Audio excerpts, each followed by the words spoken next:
Hi, I'm Andy Jenkinson, Caravan Industry Expert. Welcome to my channel.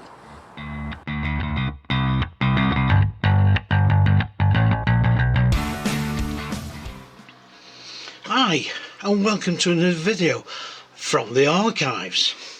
Well, this weekend would have been the weekend for the NEC Show.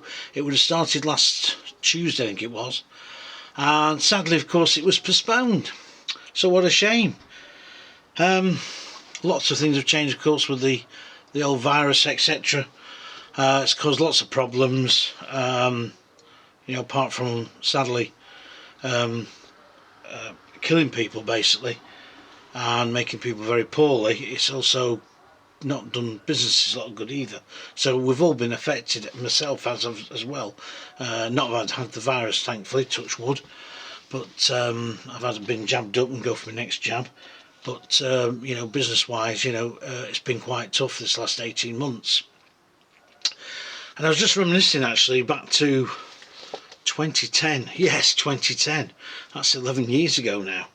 And the days when I used to do a classic caravan calendar. I used to love doing this calendar. It was basically an idea I came up with in, I think it was 2005. And I did a very little small one. It was a chappie that I knew who did a lot of printing for me, because I do Caravan greetings cards, which I don't publicise. They're now quite an old design, and if anybody comes on for any, I do sell them a few at a very reasonable price. But anyway, he said to me, why don't you do a calendar? And I said, well, I thought about doing that. And I'd done one actually for a company called Brown Trout in 2001. And Brown Trout were very, very well known for their calendars. And they wanted a classic caravan seeds calendar, which I did. And it did all right. So they didn't ask me to do another one, and they didn't do another one. It didn't do that much all right, but I decided I'd do my own. And so I started doing my own. And I'd do a print run of about 400. And I'd literally put them in the Caravan magazines, the Camping and Caravan Club mag and the Caravan and Motorhome Club mag, and sort of, if you like, get a little review, and people would contact me and order one. And it got to the stage where people were ordering one every year, no matter what. They didn't have to see it, they ordered one, and they loved it to stick on the wall at home or actually in the caravan. So we had all these lovely scenes. And then a company called Salmon's, unfortunately who are no longer around, came and said to me, we'd love to do that calendar for you. And so they took over it all. They produced several thousand, and it went swimmingly for till about 15, 16. So we had about 5 or 6 years. Plus I did some recipe books for them. Know before you start thinking I am no gourmet, I burn water. But I used to provide the images for their cookery books, which you can still buy. Because Salmon's got taken, all their stuff got taken over by, I think, Carousel calendars, and those little cookbooks, I think they're a couple of £1 or £1 or something like that, and 99% of the images were supplied by me. So that's a bit of trivia for you. Anyway, yes, so I was getting a little bit nostalgic there, and I saved all those calendars because I used to keep one for myself, because, yeah, in case I do get back maybe to do some, I don't know. I'd have to see really what they... I've had about 5 people actually come on and ask me, are you doing a calendar this year? I said, well, I've done one since 2017, because I self-published again in 2017, and it's hard work, believe me. It's get it all sorted out, get it printed up, then you've got to send them out, and you've got to put that money forward, and to be quite honest, the costs are quite high, and it was a lot of work for very little in return really.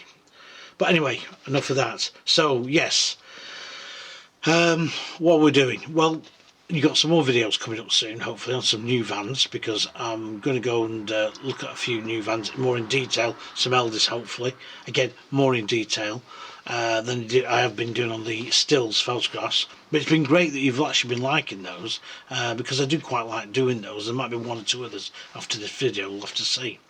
But I was just thinking the other day,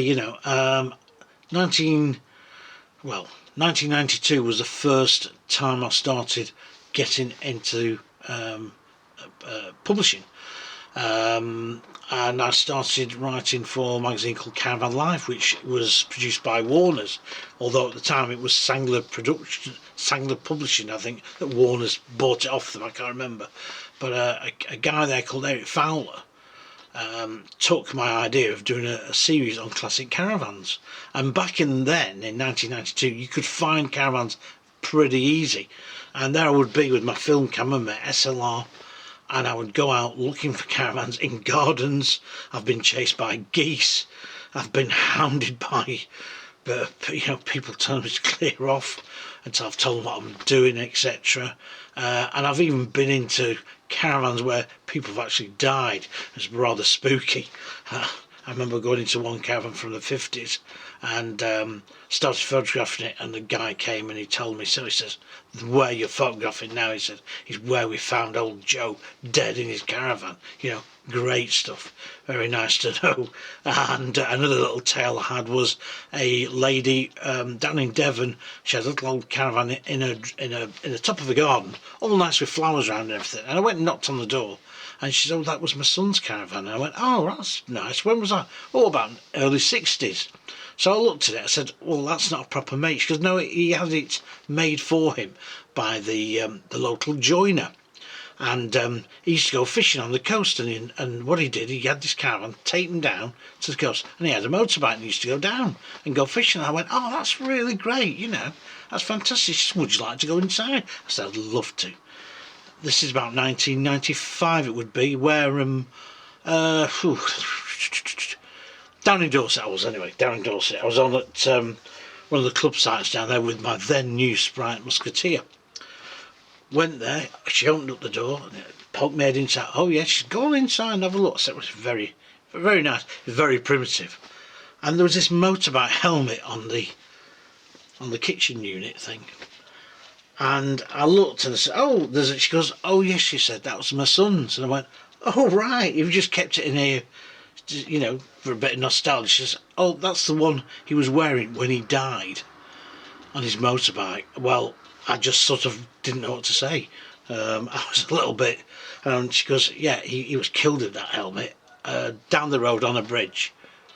That was his lot. And I went, oh, I'm sorry. She said, oh, it's a long time ago now.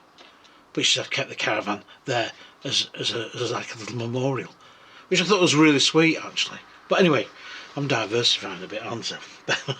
But anyway, those are the sort of things I used to do. I started doing classic caravans, I started testing caravans. First new caravan was a Van Master in late 1994, 95, I think it was. And I started doing more industry things, and obviously the books came on. But anyway, what I'd like to say is that you watch other people's videos, no matter what they're on.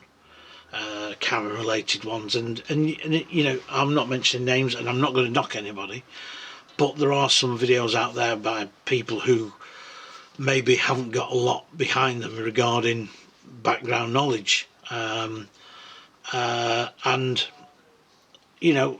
bless them, they do what they can, and they may come over very nicely presenting, and they may have a little bit better on video software, etc., and what have you, and also come away with bits of caravanning goodies.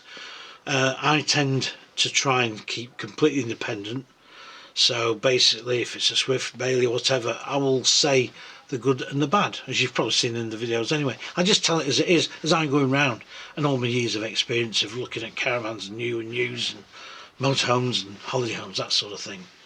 And that's why one of the reasons on my videos I put the books on there as well, because at the end of the day it's to tell anybody new who I am and my background, and the fact is that I've got a background that goes back many, many years, so that hopefully they know the information I'm telling them is correct, and I won't put any airs and graces on.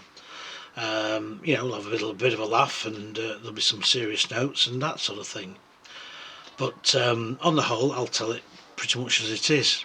So I hope those people, I hope people like the way I do come across on the videos. I'm no big professional presenter by any means, I know that, But you know, at the end of the day, Fred Dimner wasn't either. But my God, that guy knew so much about his subject that even if you weren't interested in such subject, you were pretty glued to it. I know I was, because I just found he was a fascinating guy who had lots and lots of knowledge, and I hope that comes across in the videos. So yes, so next year will be my 30th anniversary in Caravan Publishing, and it will also be 23, 24, 25 years I had my first book published. That was Caravans 1919 to 1959 by Veloci Publishing, which is I think available as a ebook, I think, on Kindle, and also the second run up to that. But if you've got the hardback copies, I don't think I've got any here to hand. I've got one or two for myself. You'll find that those are pretty rare, and you won't find many of those around. But the second print run we had went onto a soft cover, and there's more of those knocking about. But even those have gone up in value. I've noticed some people have been charging 50, 60 quid for those books and some of the hardback copies. Anyway, enough of that. New videos coming soon. Gonna look at the new Bailey Unicorn, and I can track one down. I've tracked one down. I've just got to go and see it. I'll give some more in-depth views on Compass and Eldis, and hopefully on Knaus and Weinsberg as well. See what they've got new, and also I want to try and get some more motorhome stuff done as well, to be quite honest, over the next few months, because I do like to have a bit of a mess around with the motorhome. I think they're a bit of fun. Not exactly my way of leisure, taking my leisure at all. Caravanning to me is still the number one for me, but then again I can see where people with the motorhome, where they're coming from, and same with holiday homes as well, i.e. the static caravan, because at the end of the day, you know, if you like somewhere really, a spot really a lot, then to me having a holiday home in one place I think is brilliant, because you get to know all the people around you, and there's some great spots around. She cottage into by the sea, or you cottage in the country. That's how I look at it. So without further ado, please keep subscribing, please keep liking, please keep commenting, and I hope you do keep liking the videos. I like doing them, and it's something I wasn't going to do at all. It was a friend of mine kept going on at me years ago about doing these, and I did actually, just before I go, sorry about this rambling on, in about 1991 I bought a new Sony camcorder, which is about this big, and black and white viewer screen on it, and I remember going to the NEC a couple of times with it and doing a few videos. Now in those days there was no Facebook or anything like that, obviously. But my idea at the time, this was my brainwave, was to then get this edited up, put onto a VHS tape, and then sell those out. I had a company do me a price up, but again, by the time I was going to do it, it just wasn't going to be really worthwhile financially. So my first videos would have been 1991, 92.